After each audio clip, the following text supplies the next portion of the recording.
No, I don't watch it. I haven't watched this year. I see results. Obviously, they come up on social media all the time, but I haven't watched it. I didn't even watch. I might have watched a few games last year, but I didn't really watch it. It just gets, yeah, it's too much in it. I think it's too much. It's the same people and the matchups and that, and then I'm seeing them every week at darts. So why would I want to? You know what I mean? I'm on the dartboard. Actually, I'm practicing when they're playing their thing. So I'm doing all of that. But yeah, maybe I think maybe it does need a bit of a shake up. I did like the.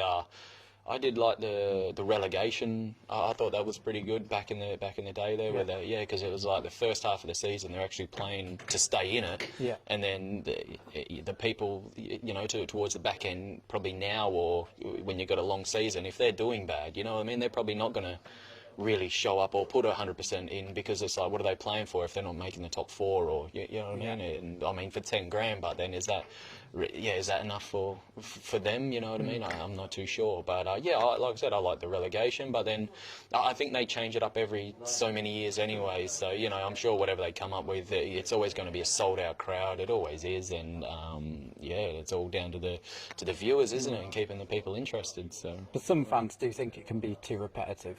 Yeah, 100%. I think it is, because you're not getting those prestigious games. You are getting the prestigious games, but all the time. So you're like flooding the good darts, the Luke versus Luke. You're going to see them, 20 plus times a year probably play each other. And it's like, really, you know what I mean? How many times, I'm not even sure how many times you've seen the Phil and MVG game. Like, how many times did you see that? And, it just makes it more prestigious, maybe. So, you mentioned relegation. Do you think there's enough players now, more household names, where you could have two divisions, where you could have alternate weeks, the A League and the B League, and then you can get promotion into the A League?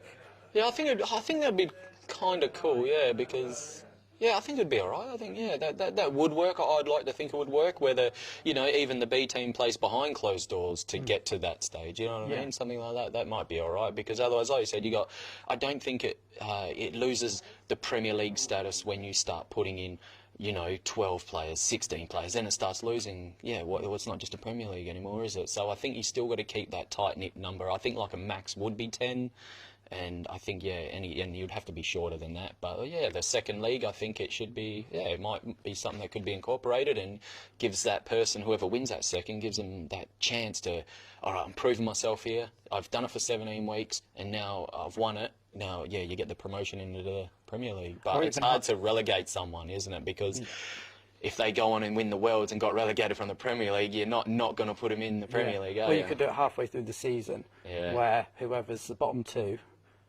get relegated, and then whoever's top two in this B League that might be behind closed doors then get promoted for the second half of the season, maybe. Yeah.